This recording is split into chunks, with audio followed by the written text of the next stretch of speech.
피부의 탄력은 진피에 의해서 결정이 돼요. 근데 이 진피는 뭘로 구성되냐? 콜라겐, 엘라스틴. 그래서 이 콜라겐 층이 탄력을 받쳐주고 있는 거라고 보시면 되거든요. 그런데 나이가 들면 두 가지가 변해요. 첫 번째는 콜라겐의 양이 줄어들어요. 두 번째는 콜라겐의 질이 떨어져요. 뭐가 이 두 가지를 가속화시키느냐, 이게 궁금하실 텐데요. 그게 바로 염증과 음식이에요. 피부를 탱탱하게 해주고 싶으면 피부에 문제를 일으키는 걸 반대로 해주면 되겠죠. 첫 번째, 염증을 줄이는 음식부터 먼저 알려드리면요. 피부과에 근무하다 보면 나는 젊어 보이고 싶다, 덜 늙어 보이고 싶어요, 이런 걸 해결하기 위해서 오시는 분들이 굉장히 많아요. 이렇게 오시는 분들이 하나같이 하시는 이야기가 있어요. 아기 피부들 보면 되게 탱탱하고 뽀송뽀송 하잖아요. 나이가 들다 보니까 그 탱탱함이 줄어들었다, 이런 얘기 정말 많이 하시고요. 그리고 또 한 가지는 피부에 힘이 없다, 축축 처진다, 늘어진다, 이런 얘기들을 정말 많이 하시는 것 같아요. 피부의 탄력은 진피에 의해서 결정이 돼요. 피부는 표피가 있고 그 밑에 진피가 있거든요. 근데 이 진피는 뭘로 구성되냐? 콜라겐, 엘라스틴, 이런 단백질 섬유 조직으로 구성이 돼 있어요. 그래서 이 콜라겐 층이 탄력을 받쳐주고 있는 거라고 보시면 되거든요. 그런데 나이가 들면 두 가지가 변해요. 첫 번째는 콜라겐의 양이 줄어들어요. 20대 후반부터만 해도 1년에 1%씩 콜라겐이 줄어든다고 할 정도거든요. 두 번째는 콜라겐의 질이 떨어져요. 콜라겐은 단백질이거든요.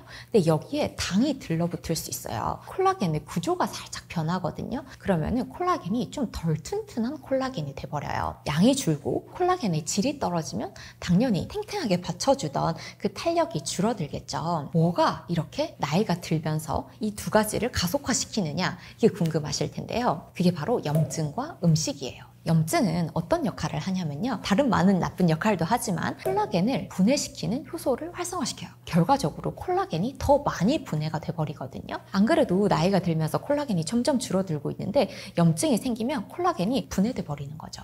그리고 두 번째, 우리가 먹는 음식, 당분, 당독소라고 하는 두 가지 음식들은 콜라겐에 또 갖다 들러붙을 수가 있어요. 콜라겐을 덜 튼튼하게 만든다고 말씀을 드렸죠. 이 염증과 음식이 피부의 탄력을 줄게 만들고 있다, 이렇게 생각하셔도 좋을 것 같아요.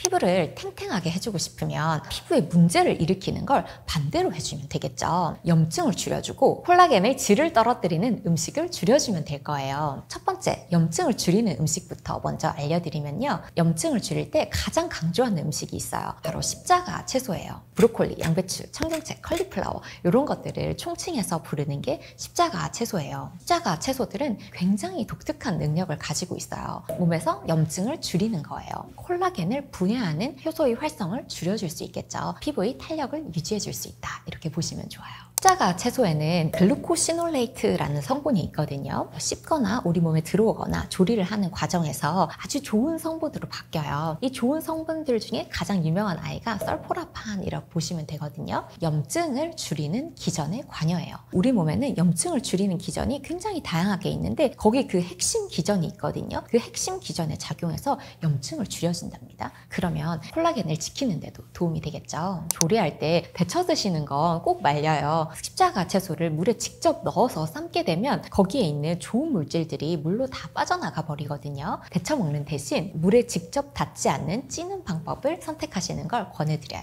제가 십자가 채소를 효과적으로 먹을 때 꼭 말씀드리는 게 있어요. 바로 5분 이내 찌기입니다. 5분 이내 찌기를 하시면 이제 물에 직접 넣어서 영양소가 빠지는 것도 방지해 줄 수 있고요. 그리고 이제 생으로 먹게 되면 좋은 물질 대신 굉장히 쓸데없는 물질이 많이 생겨요. 너무 아깝잖아요. 그래서 생으로 먹지 말고 약하게 가열 조리를 하면 좋은 물질들이 가장 많이 생기거든요. 너무 오랜 시간이 아닌 5분 이내로 쪘을 때 그 가장 좋은 물질들을 많이 섭취할 수 있으시니까요. 기억을 해주시면 좋을 것 같아요.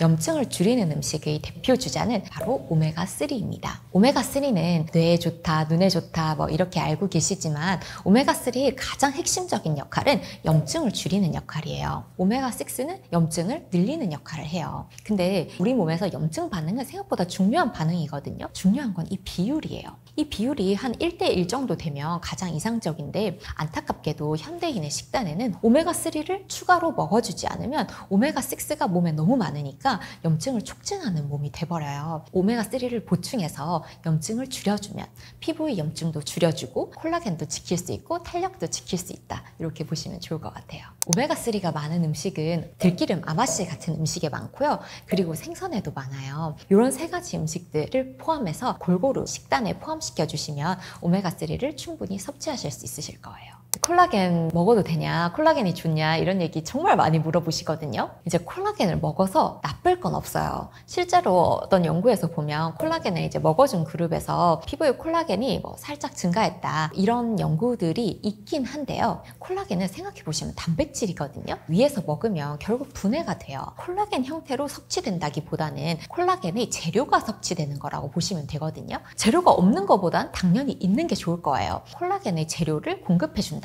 이런 측면에서는 드셔도 좋고요. 근데 이 콜라겐이 콜라겐 채로 들어와서 피부로 이동하냐 이런 건 절대 아니거든요. 콜라겐은 피부 말고 혈관의 그 재료기도 하거든요. 그리고 글루타치온의 재료기도 하고요. 몸에 좋은 재료를 공급해준다라는 선에서 드시면 좋은 영양제가 될 수 있을 것 같습니다. 돼지 껍데기도 피부에 좋다 이런 얘기를 하는 게 바로 콜라겐이 많아서인데요. 콜라겐의 원료가 공급되니까 좋긴 할 거예요. 돼지고기 껍데기를 그렇게 아주 권해드리진 않는 이유는요. 독소의 측면이 있는데요. 지방과 친한 그 비계 부위 있잖아요. 그 껍데기랑 딱 붙어있는 그 비계 부위에 많이 쌓여 있거든요. 굳이 콜라겐을 섭취하기 위해서 그 지방에 쌓인 독소들을 같이 섭취할 필요는 없으니까 콜라겐은 그냥 제품으로 드시는 게 더 나을 것 같아요. 피부를 지키고 싶은 분들한테는 줄이라는 음식들이 4가지가 있어요. 밀, 유, 설, 튀인데요. 밀가루, 유제품, 설탕, 튀김이에요. 염증을 일으키면 피부에 해가 된다고 말씀을 드렸죠. 소화력이 살짝 떨어져 있는 사람들의 경우에는 밀가루 유제품은 사슬 구조가 특이해서 소화력이 조금만 떨어져 있어도 소화가 잘 안 돼요. 소화가 잘 안 되면 이게 장으로 넘어갔을 때 장에 염증을 일으키거든요. 근데 우리 몸은 다 이어져 있다 보니까 피부에도 염증이 더 증가할 수 있고요. 그 다음 설탕인데요. 콜라겐의 질을 떨어뜨릴 때 콜라겐에 당이 들러붙는다고 말씀을 드렸죠. 당독소가 많을 때도 콜라겐에 붙어서 콜라겐의 질을 떨어뜨릴 수 있거든요. 그럼 당독소가 뭐냐? 단백질이나 지방에 당이 들러붙어서 만들어지는 건데 수분 없이 고온 조리를 한 음식들에 정말 많아요. 대표적인 것들이 튀김과 베이커리류 이런 것들이 대표적이거든요. 그래서 제가 밀가루 유제품, 설탕, 튀김을 줄이셔야 피부가 좋아진다 이렇게 얘기를 드립니다. 제가 보통 어떻게 말씀드리냐면 정말 최악의 습관은 정말 자주 매일 드시는 거예요. 우리 몸은 이 항상성이라는 걸 유지하고 싶어 하거든요. 그래서 염증이 생기면 얼른 복구를 해요. 이 염증을 만드는 음식을 정말 매일같이 먹는다고 하면 염증이 생겨서 복구되려고 하는데 복구가 다 채 되지 못한 상태에서 또 염증이 일어나고 이럴 경우에는 피부가 회복할 틈이 없겠죠. 한번 드시고 나면 조금 건강한 음식들 드셨다가 조금 띄워서 드시는 걸 추천드립니다. 피부는 굉장히 독특한 조직이에요. 왜 그러냐면 우리가 다른 장기들은 뭐 밖에서 뭔가 해줄 수가 없잖아요. 근데 피부는 되게 특이하게도 밖으로 노출이 되어 있어서 우리가 뭔가를 해줄 수가 있어요. 그래서 피부 건강을 지키기 위해서는 안과 밖을 둘 다 케어해 줄 수 있는 게 굉장히 특징적이거든요. 여태까지 말씀드린 건 피부 내부의 염증을 줄이는 거에 대해서 말씀을 드렸어요. 그러면은 밖은 그냥 둬도 되냐? 당연히 밖도 관리해 주면 좋겠죠. 그래서 밖을 관리하는 방법에 대해서 말씀을 드려보려고 하는데요. 피부의 밖은 표피, 피부 장벽을 의미하거든요. 결국 피부 장벽이 튼튼해야 피부 내부도 건강할 수 있어요. 생각해보시면 피부에 상처가 나거나 염증이 나 있으면 피부가 막 쩍쩍 갈라지고 그러잖아요. 그 손상된 피부 장벽 틈으로 바깥에 있는 5만 가지 물질이 들어올 수 있어요. 그게 결국 피부 내부의 염증으로 돼서 피부를 악화시키는 거거든요. 어떻게 하면 피부 장벽을 건강할 수 있게 하냐? 첫 번째는 보습제를 발라서 수분을 잘 공급해줘야 피부 장벽이 튼튼해진다. 요건 많이 알고 계실 텐데 제가 여기에 꼭 하나 더 알려드리는 게 있어요. 그게 바로 피부 산성도예요. 우리 몸은 거의 중성 상태를 유지하고 있는데 표피는 pH 5.5 정도의 약한 산성을 띠고 있거든요. 이 산성도가 유지돼야 각질층이 적절히 탈락하고 수분을 띠게 하는 천연 보습인자 이런 것들을 적절히 생성해낼 수 있거든요. 피부 장벽을 생성하는데 산성도가 그 정도로 중요해요. 이걸 방해하는 습관이 있어요. 그게 바로 세안제를 아무거나 막 막 쓰시는 습관들인데요. 비누가 되게 뽀독뽀독 씻기잖아요. 그래서 그런 것들 쓰시는 분들이 있는데 그것들은 이제 알칼리성인 경우가 많거든요. 염기성이죠. 이 산성을 피부 장벽을 굉장히 방해할 수 있거든요. 알칼리성 세안제 쓰시는 거 꼭 줄여주시고요. 그리고 웬만해서는 요즘 약산성 세안제, 약산성 화장품 많이 나오잖아요. 그래서 약산성 제품들로 쓰시면 피부 장벽을 밖에서 지켜주는데 도움이 되실 것 같아요.